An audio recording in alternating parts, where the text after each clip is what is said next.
Hello again, scholars. We're going to just review a little bit of graphing rational functions, and then you'll be able to practice this a little bit. You can see that we're going to use sort of this overview from your notes, a couple examples, and then we'll do just a few more. So if you recall from our previous discussions, remember that the rational functions are always just one polynomial divided by another polynomial. Of course, that denominator can never be 0. But to find the x-intercepts, we're going to set the numerator equal to 0 and find any x-intercepts. The more factors you have that equal 0 in the numerator, the more x-intercepts you're going to have. And then obviously you can graph those. The vertical asymptotes are when the denominator is equal to 0. So we're going to set the denominator equal to 0.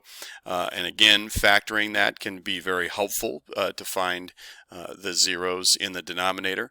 And again, there might be multiple vertical asymptotes with any given rational function. So we want to pay attention to those as well.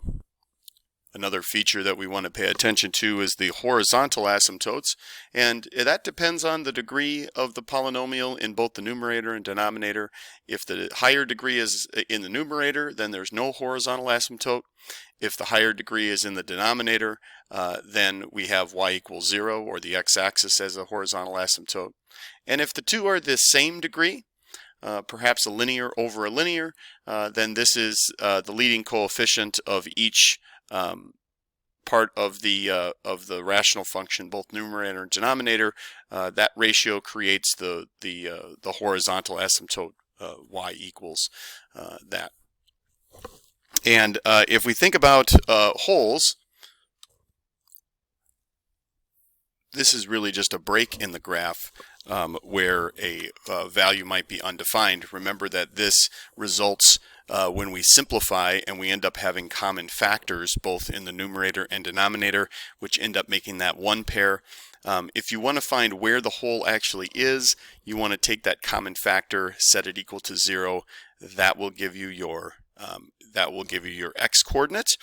And then once you have the function simplified, just take that value for the x coordinate and substitute that in, and that will create the y coordinate. And then you can usually just go ahead and put that coordinate right on the graph and just make it an open circle so that it will indicate that that is actually a hole or a break in the graph for that. Now remember that that is the simplified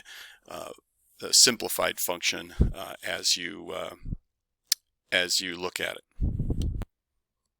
Now if we remember, so looking at example 1, if we remember that first we're going to simplify or factor any polynomial that we can. In this case we end up with x plus 3x minus 3. And we have x plus 2 in the denominator. Notice we don't have any common factors here, so there will be no holes. We'll look at the x-intercept first by looking at the numerator, and there's actually two factors here, so that means we're going to have two x-intercepts, and it looks like we're going to have one at -3, 0 and one at +3, 0. And we'll put those two on the graph to indicate where the graph crosses at the x-axis. The next we'll look at the vertical asymptote and going to look at the denominator, set that equal to 0, and that would be x equals -2.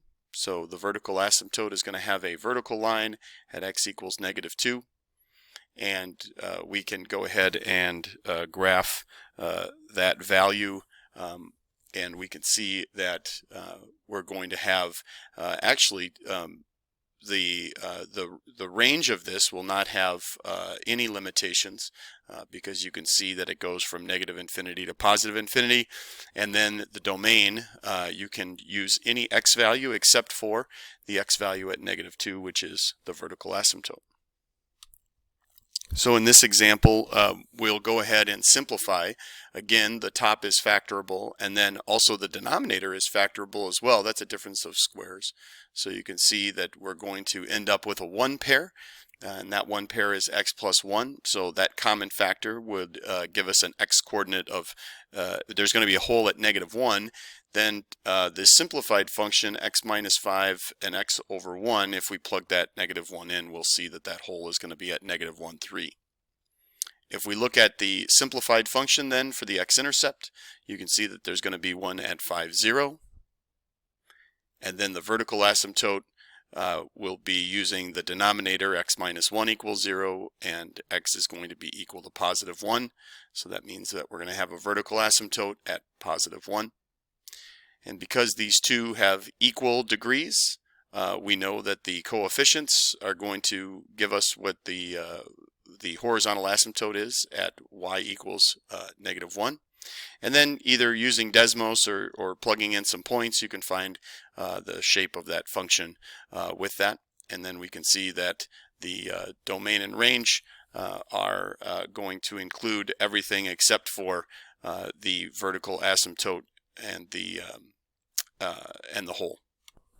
Now, if we go into the some of the practice problems that were included here, you can see that, again, the first step is to always simplify. I think that that's helpful because we can clearly see then the zeros in both the numerator and the denominator. And in this case, notice that we do have another common factor, x plus 2. So that means -2 would be the x-coordinate of the whole. And if we look at what is remaining here, we have x minus 1 over 3, which is really just a linear equation. And so we're going to have a whole here, and then we can determine where we cross the x-intercept just by looking at the numerator, x minus 1. So we can see that we have an x-intercept at 1, 0. We could graph that. And clearly we're not going to have any vertical asymptote, and it turns out because the degree is higher at the numerator, we don't have a horizontal asymptote. It's not surprising because this is a linear function, obviously, with a whole. And we can see that the domain is going to be all real numbers except for -2, and the domain is all real numbers except for y equals -1. And this final example that we'll look at, which is labeled number 6 in your notes, is going to, again, we'll simplify this, and we have trinomials in the numerator and denominator, so we'll factor both of those into two binomials. And if we factor those into two binomials, you can see that we're going to have a common factor of x minus 4, which will simplify since it's a 1 pair, and that will give us the whole at 4. And if we plug that 4 into the simplified function, we actually get the value -2/5. So that whole is going to look right about there. And then you can see that we are going to have an x-intercept at 2, 0 and a vertical asymptote at x equals 9. Now the horizontal asymptote, because they're the same degree, is going to be 1 over 1 or just y equals 1. And then from the graph you can actually see that we are going to have just these two pieces. Again, use your Desmos graphing calculator to indicate just some other points that you can use. You can see that the domain is going to be all real numbers except for the vertical asymptote and the whole, and then the range is going to be everything but the horizontal asymptote and the whole. So we'll have those. So go ahead and use the steps that we have been using to graph the characteristics first, and then use your graphing calculator or the Desmos to give you the other values that will give you a sense of where the graph's going.